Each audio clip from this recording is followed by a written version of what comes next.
ایسے اصول جس سے نہ ہی صرف انسان کی دنیا بہترین ہو جاتی ہے بلکہ اس کی آخرت بھی کمال کی ہو جاتی ہے. اور یہ اصول بائی دا وے میرے بنائے ہوئے نہیں ہیں، یہ اصول صحابہ کی جنریشن سے لے کے آج تک نیک لوگوں میں، پائس پریڈیسیسرز میں چلتے ہوئے آ رہے ہیں. اور یہ 3 اصول وہ ہمیشہ ایک دوسرے کو اپنی زندگیوں میں یاد کرایا کرتے تھے، اور اکثر ملتے یا خط لکھتے یا نصیحت کرتے تو انہی 3 اصولوں کے بارے میں ایک دوسرے کو ریمائنڈ کرایا کرتے تھے. سو نمبر 1 پرنسپل، من عامل للآخرہ کفاہ اللہ امر دنیا ہو. جس نے اپنی آخرت کو ٹاپ پرائرٹی پہ بنا لیا، جس نے آخرت کے لیے عمل کر لیا، اللہ اس کے دنیاوی افیئرز کی رسپانسبلٹی لے لیں گے. اللہ اکبر. یعنی جس کی پرائرٹی لسٹ پہ آخرت نمبر 1 ہوئی، آخرت کا بنانے کا ٹاپ پہ بنانے کا مطلب کیا ہے کہ میں بس مسجد میں بیٹھ جاؤں اللہ کروں؟ نہیں. اس کا مطلب یہ ہے کہ میں صرف ہر سال نفلی حج کروں، عمرے کروں؟ نہیں، اس کا مطلب یہ نہیں ہے. اس کا مطلب یہ ہے کہ اللہ کی رضا میری ٹاپ پرائرٹی پہ ہے، میں اپنے کام میں ایکسیلنٹ ہوں، میں اپنی جاب کروں، دنیا کماؤں، رشتہ داروں کے ساتھ رہوں، فزیکل فٹنس پہ خیال رکھوں، سلیپ مینجمنٹ کروں، ٹائم ویژن مینجمنٹ رکھوں. بٹ جب آواز آئے اللہ اکبر، مجھے پتا میری پرائرٹیز کیا ہیں. مجھے پتا ہو کہ this meeting will take a pause here and then will go pray salah and then come back. من عامل للآخرہ کفاہ اللہ امر دنیا ہو. جو آخرت کے لیے کام کرے گا اللہ اس کے دنیاوی امور کی رسپانسبلٹی لے لیں گے. آخرت کو ٹاپ پرائرٹی بنانا. Free yourself for the worship of Allah سبحانہ و تعالیٰ. اور اس پرنسپل کو بہت ساری احادیث اور قرآن کی آیات سپورٹ کرتی ہیں. ان میں سے چند: عن نبی صلی اللہ علیہ وسلم قال ان اللہ تعالی یقول.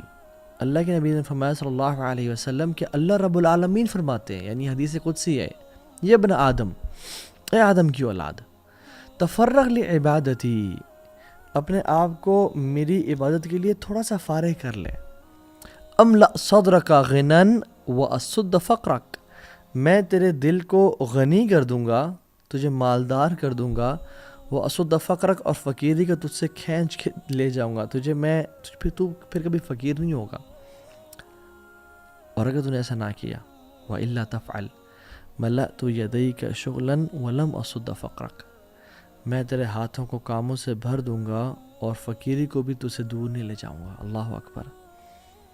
اس حدیث قدسی میں اللہ تعالیٰ کہہ رہے ہیں کہ جس رب نے تجھے 24 گھنٹے دیے ہیں نا، اس کے لیے 24 منٹ نکال لیا کر، فرض نمازیں پڑھا کر، اپنی زبان کا اچھا استعمال کر، گالی گلوچ نہ دیا کر، سود کو نہ پریفر کر، میری عبادت کے لیے اپنے آپ کو فارغ کر. سبحان اللہ. there are some people who are praying، وہ نماز پڑھے ہوتے ہیں بٹ انہوں نے اپنے آپ کو اللہ کی عبادت کے لیے فارغ نہیں کیا ہوتا. وہ اپنی جاب، اپنی بزنس، اپنی پولیٹکس، اپنی حساب کتاب میں لگے ہوتے ہیں.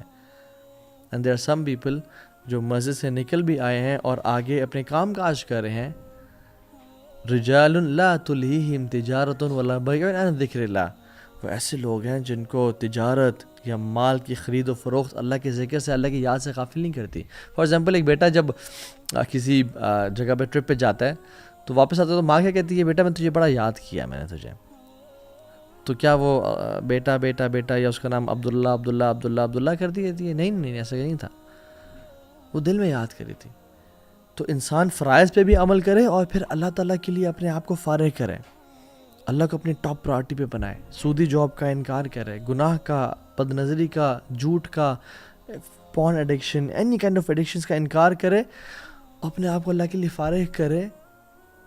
املأ صدرک غنن، میں تیرے دل کو غنی کر دوں گا، تو مالدار ہو جائے گا. اور اللہ کے نبی نے فرمایا صلی اللہ علیہ وسلم لیس الغنی عن کثرت العرض ولکن الغنی غنی القلب، زیادہ تونگری، زیادہ مالداری پیسے میں نہیں ہے، یہ بینک بیلنس میں نہیں ہے، یہ تمہارے اکاؤنٹ میں کوئی 5 ارب پڑا ہوا ہے، نہیں. ولیکن الغنی غنی القلب، اصل دل کی ریچنس ہے، اصل دل جس کا امیر ہوتا ہے اس کو لائف گزارنے کا مزہ آتا ہے. تو املا صدرک غنن، میں تیرے دل کو غنی کر دوں گا، تو مالدار ہو جائے گا. واسد فقرک، اور فقیری کو تجھ سے دور لے جاؤں گا، کیونکہ تو نے اپنے آپ کو میرے لیے فارغ کیا تھا، مجھے ٹاپ پہ رکھا تھا. وَإِلَّا تَفْعَلْ مَلَأْتُ يَدَيْكَ شُغْلًا وَلَمْ أَصُدَّ فَقْرَكَ، اور اگر تو نے ایسا نہ کیا تو میں تیرے ہاتھوں کو کاموں سے بھر دوں گا. ولم اسد فقرک، اور فقیری کو بھی تو سے دور نہیں لے جاؤں گا. اللہ اکبر. یعنی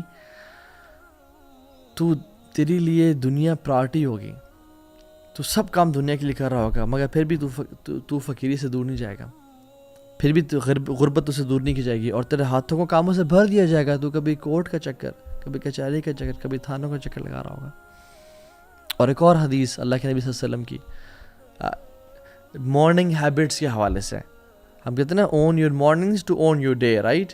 موٹیویشنل اسپیکرز ہیں، رابن شرما لکھتے ہیں، کہتے ہیں اللہ کی مثال فرمایا کہ تم صبح اٹھ کے کام کرو، اور کہا من اصبح، جس شخص نے صبح کی، وہ دنیا اکبر ہمہ، سب سے بڑا اس کا ہم اور غم اس کی دنیا کی زندگی ہوئی. اس کو کوئی پرواہ نہیں ہے اس نے فجر کی نماز پڑھی یا نہیں پڑھی، اس کو کوئی پرواہ نہیں ہے کہ میں نے تہجد بھی پڑھنی ہوتی ہے، although فرض نہیں ہے لیکن اللہ کے ساتھ کوئی ریلیشن شپ تو ہے، کوئی معاملہ تو ہے. اس کو کوئی پرواہ نہیں کہ میں نے کل رات عشاء نہیں پڑھی، اس کی پرواہ نہیں کہ میں جاب پہ ڈنڈی مارتا ہوں، میں اپنا مال ایپ والا بیچتا ہوں، میں جھوٹ بول کے 2 نمبر مال کو 1 نمبر کر کے بیچتا ہوں. دنیا اس کی ٹاپ پرائرٹی پہ ہے، اس کو آخرتی پرواہ نہیں ہے. شتت اللہ علیہ شملہ، اللہ سبحانہ و تعالیٰ اس کے کاموں کو بکھیر دیں گے. پھر وہ کبھی ہاسپٹلز میں نظر آئے گا، کبھی کچہریوں میں، کبھی کورٹس میں، کبھی تھانوں میں، کبھی گھر والوں کے رولے سنبھالتا ہوا نظر آئے گا.